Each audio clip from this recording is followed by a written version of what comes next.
Boy, I wish I could say to you that the things we have been considering are easy for me, but they're not.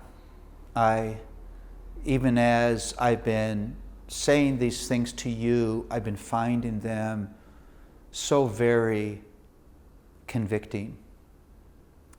Busyness, self-oriented busyness, kills ministry. Self-righteousness and pride kills ministry. There's a third thing. Selfishness kills ministry.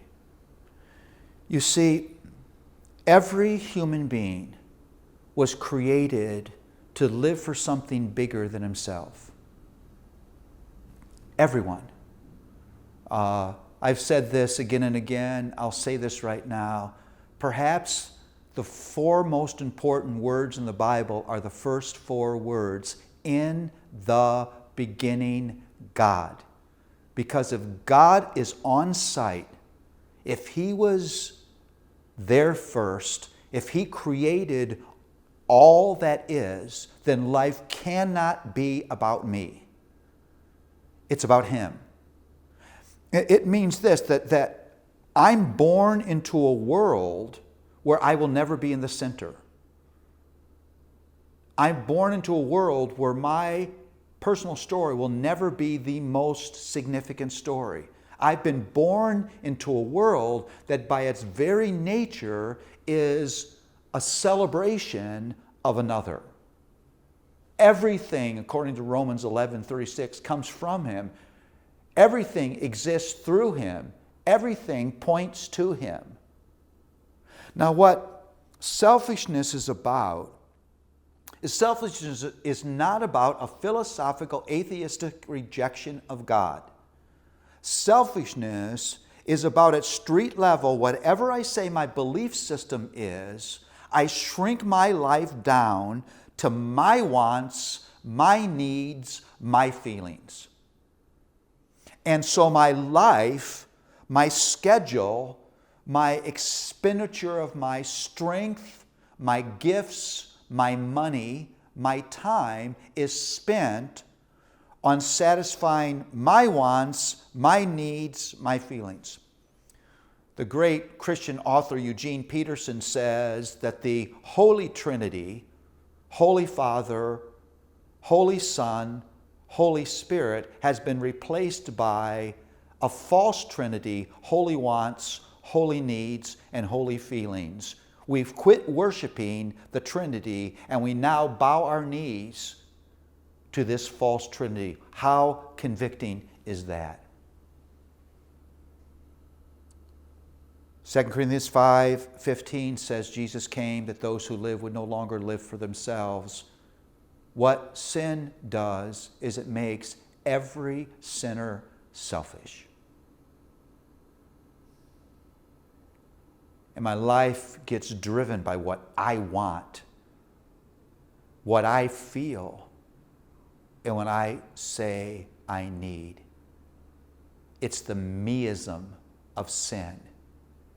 And hear this, meistic living has no room for ministry in it. Because meistic people don't serve. Meistic people demand. Meistic people are entitled. Meistic people don't consume themselves with the rightful needs or the important feelings of others, because I'm consumed with my own needs and my own feelings and my own wants. I'm so busy taking care of me, I have little time or interest in taking care of you. Get out of my way. I got things to do. You say, Paul, well, I don't think that's me. Let me ask you this question. This is a convicting question. How much of your anger in the last 6 weeks had anything whatsoever to do with God's kingdom? We're not angry because of the breaking of the laws of God's kingdom.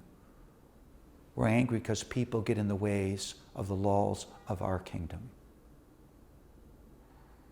You see, selfishness doesn't see people as objects for your love and your affection. Selfishness reduces people to either vehicles of your happiness or obstacles in the way of your happiness. That's not a ministry mentality. You see, if we're going to be agents of grace in the people that God in His sovereignty has placed us next to, so we would be His light on earth, we need to start with confessing our busyness, confessing our pride, confessing our selfishness. Because if God doesn't transform our hearts, we will never be usable instruments in His hands.